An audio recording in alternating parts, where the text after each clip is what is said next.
Hey, what's up, guys? It's Samuel G, and this is session 1 from my quest back to gaming.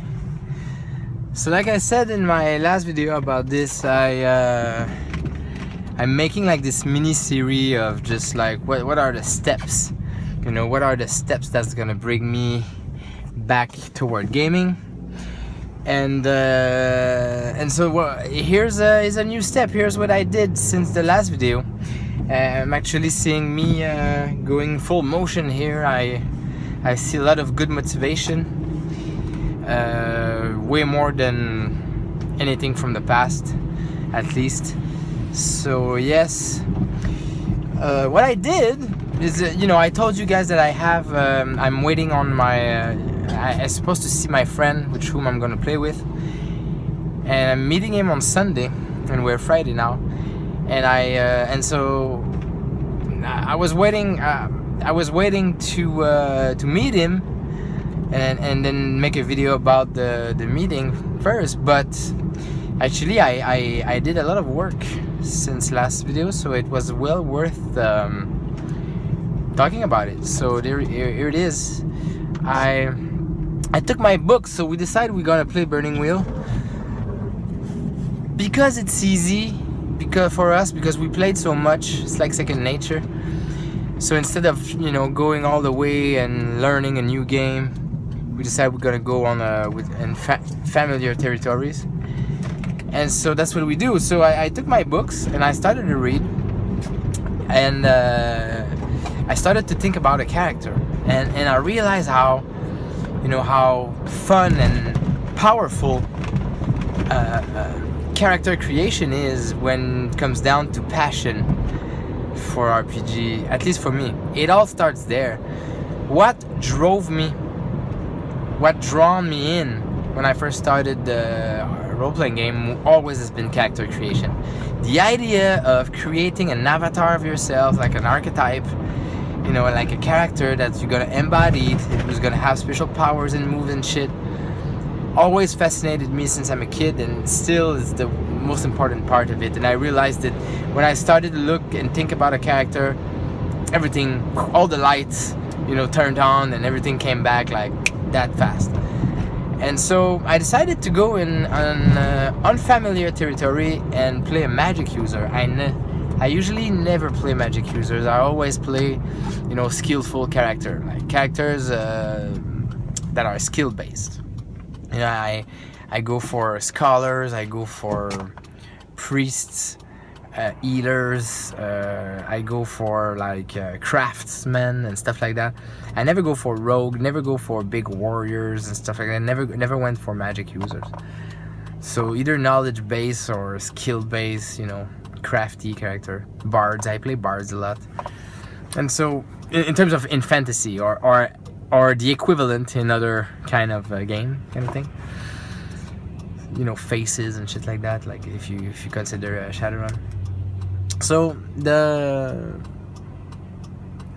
I took the Burning Wheel game, and in Burning Wheel, what's interesting is that the magic users and the magic system and magic in Burning Wheel is really interesting and difficult, because Luke Crane seems not to like magic users a lot.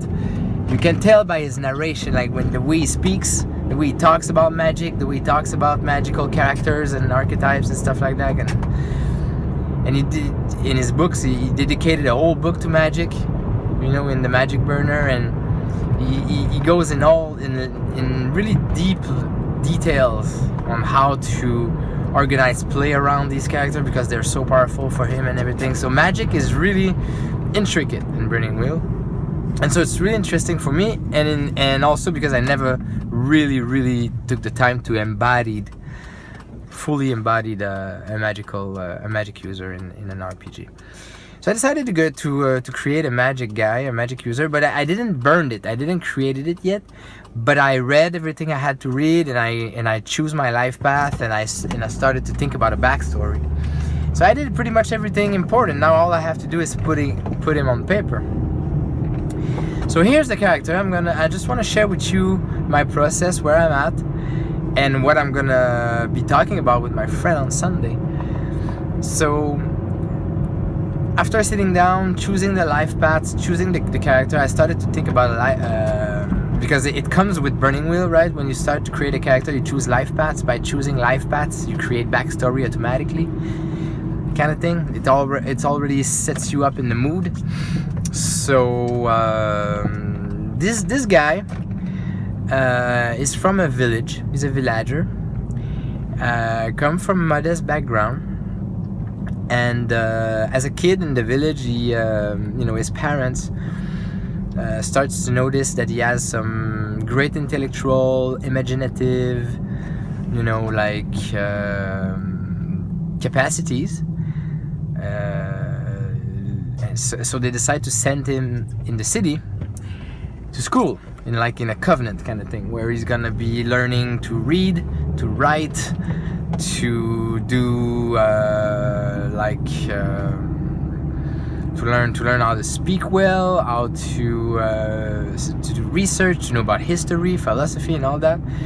So he's going to the big city, and he becomes a student for many years, learn all kind of stuff about, like I said, about history, how to do research, and how become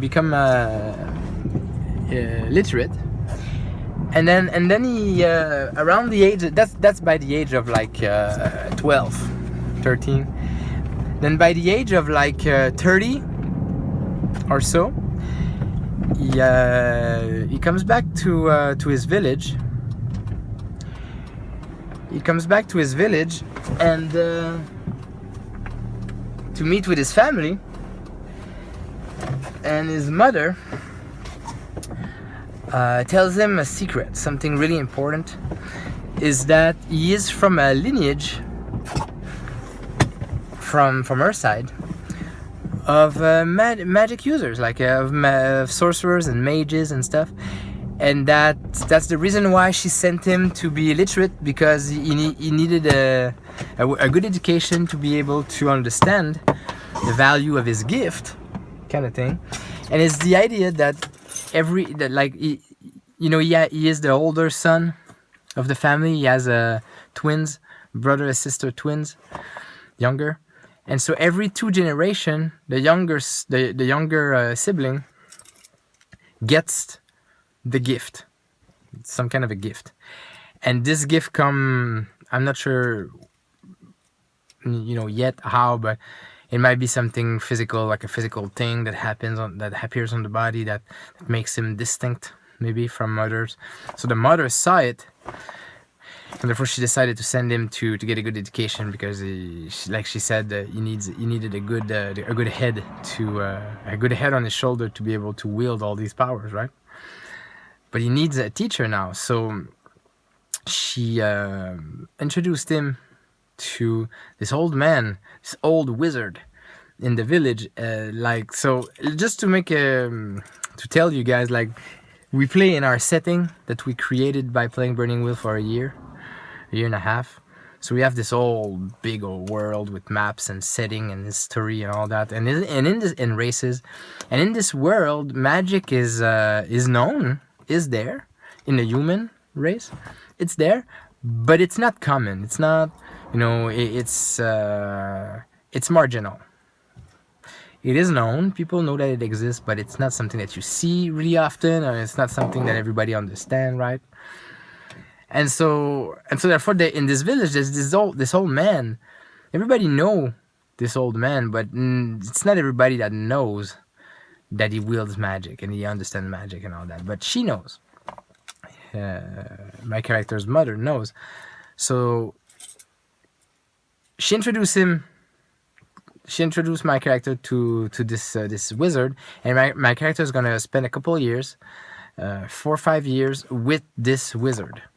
So this is backstory. So my character I'm gonna start playing him. He's gonna be around 34, 35, and he's gonna be a beginner, a neophyte mage, and his master is gonna send him on his first quest to become a sorcerer, to become a mage, and it's to create his own staff. This is it's from the tradition that he's come from. This mage is that you put your magic into a staff, and that you go into the wood on a quest alone, and you find your staff by yourself, and there's a specific place you go to find a specific kind of wood that do the specific thing, and then you craft your own staff with it, and you come back to it and show it to your master. Then the master tells you that you're a mage, you're a sorcerer now, and that you can go on your own. So my character is gonna start. So I'm gonna propose to my friend who's gonna be the GM. I'm gonna propose him that this is how we start. Right, so I'm having this whole backstory. This character is a special guy. He has a special. It's a special snowflake story of a guy that is gifted. He has. He's not particularly good. It's just that he can do it, right? And he's a beginner. So I'm not gonna have a lot of magic to start with. In Burning Wheel, anyway, it's really hard. You don't have a lot of spell when you start. You have to buy them at character creation, depending on your.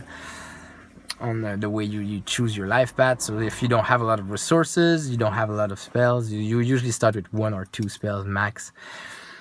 And so I'm gonna start with a couple of spells.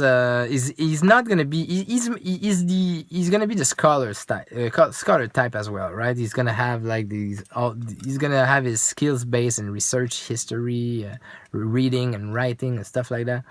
So he's not gonna be like a war mage or a fighting. He's not gonna cast fast fireball and shit like that. He's gonna be more of a, creating illusions, like either additive illusion or visual illusions. He's gonna be more the type of,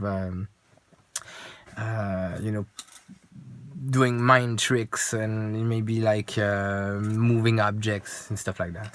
Really basic stuff at the beginning, at least. And so that's gonna be the type of character, really like a villager type. He's not gonna be a sophisticated noble with a lot of money or something like that. He's just really modest, really basic villager dude that happens to have a gift of magic that he has to pursue. He doesn't really need to have a choice, right? That's gonna be interesting. Like his mother is gonna be like, you need to follow the teaching of this man, and it's like an imperative, right? And he's gonna come back from the city, and boom, this is what you have to do. Now that you're a man, you have to do this. And so the character is gonna be like, all right, and then this is so basically it's gonna be a quest. What I was thinking is, I want to have a quest of some kind of a coming of age idea of existential kind of. Pursuit of knowledge, but through magic. So as a gamer, my intention was, I want to feel the experience of playing a magic user in Burning Wheel. I want to have the full experience. I want to know what it takes, what it sounds like to learn spells, to fight with spells, to be caught up in a situation where spells happens and having interaction with magic users and magic artifact and all that. I want to know the feel that the game provides for that. So that, me as a gamer, that's what I'm seeking as an experience. So it's really like testing the water of the game, like what it feels like to be a magic user in Burning Wheel. And in terms of narration and story, what kind of story I wanna experiment, I wanna feel, I wanna live, and I wanna tell is the story of this guy who become you start from zero to hero kind of thing, where he's learning what it is to be a human magic user in this world, and learning spells along the way, and seeking magical artifact for knowledge and understanding how it goes, and becoming more powerful at the same time by doing so. And he's gonna probably be caught up in the mix because the GM's gonna be telling a story as well. So the idea is that I'm providing all these backstories and this hook and with my beliefs and everything, but my friend is gonna have the opportunity to inject his intentions as well, on the failures and all that, and in his mind and in his approach. So what I'm going to propose to my friend on Sunday is, here's the backstory, here's the character, here's what I want to do. Now, what you're gonna do, like what you want to do with that. So he's gonna have the opportunity to flesh out the parents. He's gonna have the opportunity to flesh out the twin brother and sister. He's gonna have the opportunity to flesh out the sorcerer, the old master. So he's gonna be portraying all these. So I don't even know what the parents are gonna be like. I don't even know what the master are gonna be like. It's just like here's element, here's some NPC, do whatever you want with it, and then we're gonna together mesh it out and start. So there you go. This is how I think about it. He's watching these videos, so he's gonna know in advance. And yeah, so I think it's gonna be fun. I think it's gonna be interesting. Let's see where it goes. So I'm gonna keep you guys posted. Thank you for watching, and talk to you guys soon.